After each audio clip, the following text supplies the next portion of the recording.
Neurotic and lonely, average height, brown eyes slightly disproportionate, brown curly hair, Jew fro, 20 years old, 20 years old. What made you decide I want to try composing, I want to start that? Well, I think it was sort of a gradual progression. I finished college in 2003, and I wrote my first songs that I guess could be broadly described as pop songs. I had this idea to write a song cycle of ads, Craigslist ads set to music, which became Craigslist Leader. Slightly hunched, occasionally employed, anthropologist, chain-smoking Jew, currently living with parents, off from school, off from school, off from school, to deal with emotional problems. Neurotic and lonely. Medicated, neurotic and lonely. That was really the first piece of what we might call concert music that I wrote. And I think the precision and the detail that's required in fully composing a piece of music became very attractive to me. What comes first for you, the music or the lyrics?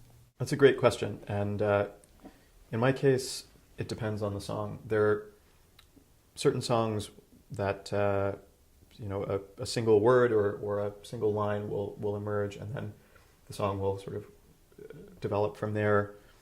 Other times, a technique that I like to use for writing songs is to have a particular sort of etude-like concept in mind.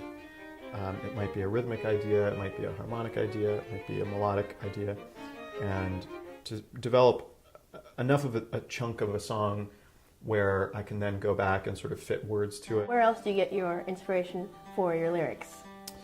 I guess, when I was beginning to write songs, I guess 6-7 years ago, they were largely confessional in the sense that I was writing about myself, and I would change a detail here or there. But I think as I got a little bit older, as we all get older, we become less enamored of ourselves.